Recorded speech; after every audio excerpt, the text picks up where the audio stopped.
Sa gitna ng tensyon sa Strait of Hormuz, maraming tanker ang patuloy na dumadaan sa rutang ito. Pero maraming nagtataka, bakit hanggang ngayon daw, wala pang kahit isang tanker na ineskorta ng US Navy? Yan ang pag-uusapan natin ngayon.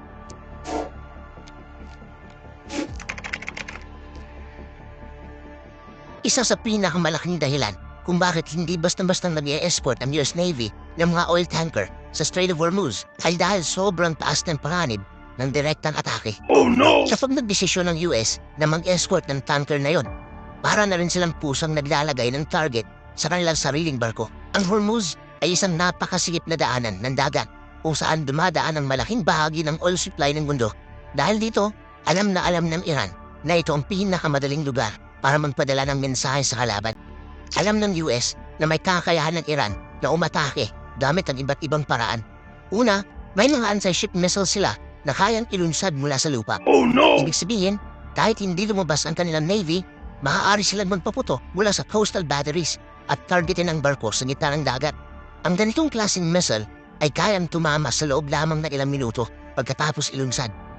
Bukod dito, kilala rin ng Iran sa paggamit ng swarm tactics. Ito yung strategy kung saan maraming maliliit na fast attack boats ang sabay-sabay lalapit sa isang target. Individually, maliit lang ang mga bangkang ito. Pero kapag sabay-sabay silang umatake, adiging napakahirap para sa isang malaking warship na bantayan silang lahat.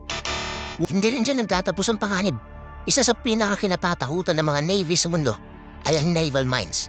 Isang maliit na mina lang na nakalutang o nakatago sa ilalim ng tubig ay kayang magdulot ng malaking pinsala sa isang tanker o warship. Oh no! At ang mas mahirap dito, hindi mo agad nakikita kung saan sila nakalagay. Clearing mines can take days or even weeks. Isang maling galaw lang ay maaaring magdulot ng disaster.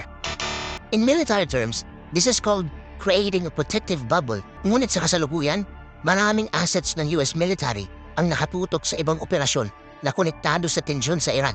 Ang mga destroyer, surveillance aircraft at carrier-based jets ay ginagamit sa deterrence, intelligence gathering at strike preparedness. Ibig sabihin, nakaposisyon sila para bantayan ang dalaw ng Iran at maging handa kung sakaling lumala pa ang conflict. Kapag bigla silang inilaan sa escort mission, maaaring mabawasan ang kanilang kakayahan. Ang escort mission ay hindi isang beses lang gagawin. Kapag nagsimula ang convoy system, kailangan itong gawin araw-araw at halos tuloy-tuloy dahil daan-daang tanker ang gustong tumawid sa Hormuz. Each convoy requires ships, coordination, timing, and communication. Kung kulang ang barko o aircraft, maaaring hindi masustain ang operasyon. Maraming tanker sa Hormuz ang pag-aari ng iba't ibang bansa at kumpanya. Para maging epektibo ang escort system, kailangan ng malinaw na schedule kung kailan aalis ang convoy, kung saan sila magsama-sama, at sino magpoprotect sa kanila. Without that coordination, magiging chaotic ang traffic sa dagat. Kaya sa pananaw ng mga military planners, hindi sapat na sabihin mag-escort na lang ang US Navy.